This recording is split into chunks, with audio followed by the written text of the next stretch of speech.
এভাবে যাস না, এখন বরের সাথে বা আমার সাথে করবি। আমি অনেক কিছু সহ্য করেছি, আমি কোনোদিন কাউকে কিচ্ছু বলিনি। ভাই কি কালক্রমে ভুল করে শালা একটা এক্স কে মেসেজ করে দিয়েছিলাম। খারাপ মদ খেয়ে, তাও আবার রাত্রেবেলা। বাস ওটার জন্যই এখন ভাদ্র মাসের বলি কুত্তার পদের মতন হয়ে গেছে অবস্থা। তোমাদের জীবনে 10টা বয়ফ্রেন্ড ছিল না? দূর, শুধু থাকলে হবে, বিয়ের পর নিতেও জানতে হবে এক্সদের কাছ থেকে। তোর সাথে আমি সব সময় অসভ্যতা করতে পারি। যে থুতুরে ফেললাম, এই থুতুরোকে কখনো আর মাটিকে চেটে নেব না। তো কি বন্ধুরা, নমস্কার। আজকের ভিডিওটা কাকে বা কি নিয়ে হতে চলেছে আশা করি কম বেশ সবাই বুঝতে পেরে গেছো ভিডিও শুরুতে। আর যারা জানো না তাদেরকে পরিচয় করিয়ে দেই, ইনি গৌরব টেপাদার। মোটিভেশন মারাই আবার। প্রেম করার সময় তো ভালো লাগে বন্ধু, ব্রেকআপ হয়ে গেলে তাকে নিয়ে ফেসবুকে লেখালেখি কেন? তাকে নিয়ে 10 জনের সামনে খারাপ কথা বলার কি প্রয়োজন আছে? আর এদিকে দাদারি বউ প্রিয়াঙ্কা বৌদি ওই মোটিভেশনে মুইতা ফেসবুক ভাষায় দেয় ভাই। আবার কি এক্সট্রা নিজের না, হে বাড়া টেপাদার অন্তরা দিকে নিয়া। সে মানুষটার মতো থাক, তুমি তোমার মতন থাকো, ম্যাচিওরলি ভাবো।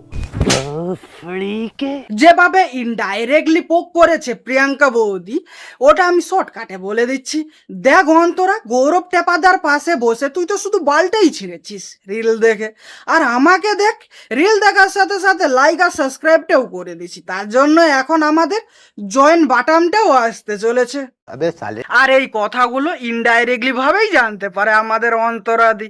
তারপর লেওরা গৌরব আর গৌরব গোপনে যে কত করেছে নাঙ্গা নাচ বিয়ের আগে আর পরে, এইবারে হবে সব হিসাব।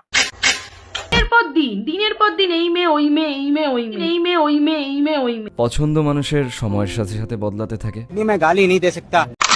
তো গাইস, বুঝা গেল কাদেরকে দিতে চলেছি ঠাপ। তাহলে আর বেশি না ওকে ভাট সালামি ঠোকা যাক উল্টো করে। কি বন্ধু, কি খবর? খবর বলতেও বেশি কিছু না, খেলো করে মাখো তেল অন্তরা চড়ে বসতেই গৌরব টেপাদার ফেটে গেল কুমাতে বিল। এই কিছু লোক যারা কিনা মোরাল পুলিশিং করতে ভালোবাসে। আইসে আমাদের দাদা জ্ঞান দিতে মোরাল পুলিশিং। বলছি দাদা, হেগে গাঁর ধুয়ো তো না, মানে অন্তরা দিকে যেগুলো বলেছিলে ওগুলো কি ছিল তাহলে? লোক সমাজে তো তুই যোগ্যতাই রাখিস না তোকে রিপ্রেজেন্ট করবে। আমি অনেক বড় বড় জায়গায় যাই, তোকে নিয়ে বেরোতে আমার লজ্জা লাগে। যারা কিনা মোরাল পুলিশিং করতে ভালোবাসে। হ্যাঁ, অন্যরা করলে নাকে লাগে গন্ধ, আর পায়খানাটা নিজে করলে লাগে সৌন্দর্য। Yes, I am a motivational speaker. আরে জি মেরা ঘন্টা মোটিভেশন বলে বেড়াচ্ছে নিজেকে, আর এদিকে অন্তরাদি থাকাকালে বন্ধু বান্ধবের মাঝেও আমাকে অপমান করা হতো, দিনের পর দিন অপমান করা হতো। আমাকে বলা যায় গেছে 5 তলা বাড়িতে তুই ওটার ক্ষমতা রাখিস না, তুই 10 তলা বাড়িতে আমি স্বপ্ন দেখি। বলছি টেপাদা, এই ধরনের মোটিভেশন দেওয়ার সময় জুতো শুনেছিল নাকি? কোনো মেয়ের সাথে কথা বলছে, ধরা পড়েছে, ওটা বলতো অ্যাটলিস্ট ওর তো ফলোয়ার্স আছে, তোর কি আছে? ওই সময় ঝাঁটা ধরে বলতে হতো, এই দেখ হাতে এটা আছে। অ্যাটলিস্ট ওর তো ফলোয়ার্স আছে, তোর কি আছে? কি চোদুমাল রে ভাই, নিজে এদিকে ঠিক নাই, আবার বলে কি আমি তো motivation speaker. Yes, I am a motivational speaker এবং আমি পরপর আরো মোটিভেশনাল ভিডিওস বানাবো। তাতে আমার বাল ছেঁড়া গেল। এতদিন ধরে যে ব্যাপারটাকে বয়ফ্রেন্ডকেও লুকিয়ে যাব, চেপে রাখবো, তারপরে এসে আমি 2 বছর পর ওদের একটা গুড মোমেন্টসে এসে সেটাকে তুলে ধরে আমি একটা মানে সোশ্যাল মিডিয়াতে একটা কিছু করার চেষ্টা করবো, এটা নোংরামি। আচ্ছা, নোংরামি। আর তোমরা দুজনে যেটা করেছো তাহলে ওটা কি গোবরে ফোটা সরষে ফুল? ওরা ব্রেকআপ হওয়ার পর বেচারি গায়ে হাওয়া লাগানোর জন্য পাহাড়ে উঠেছিল, তাকে উংলি করার কি ছিল মারাতে? সারাদিন কোনো কাজ না করে ফোন ঘেটে রিলস দেখে সময় কাটাতে পারতে। বলছি প্রিয়াঙ্কা বৌদি, তুমি যাকে নিয়ে এত লাফালাফি করো, গৌরব টেপাদার তার স্ট্রাগলের সময় অন্ধের হাতে যেমন লাঠি, তখন ওই লাঠির কাজটাই করেছিল অন্তরাদি। তবেতে আমি ছিলাম আপস অ্যান্ড ডাউন, যাই দেখি না কেন লাইফের সমস্ত কিছুতে। তুমি তাকেই এখন যদি তো আমার এটা ছাড়া আর কিছু বলার নাই। যেমন কর্ম তেমন ফল পাবে ঠিক হলে সময়। খুবই ইম্পর্টেন্ট একটা টপিক কভার করব। টপিকটা হলো আত্মসম্মান বোধ। আচ্ছা তাই বলি, বিয়ের পর সেদিন রাতে মেসেজ করে যে এক্স কে সেক্স মেগেছিলে মদ খেয়ে, সবে যাস না, এখন বরের সাথে বা আমার সাথে করবি। এইবারে বুঝা গেছে মদের সাথে চাকনা হিসাবে কি ছিল তোমার এই কেলামার্কা আত্মসম্মান বোধটা, তাই না? রাগ করলি?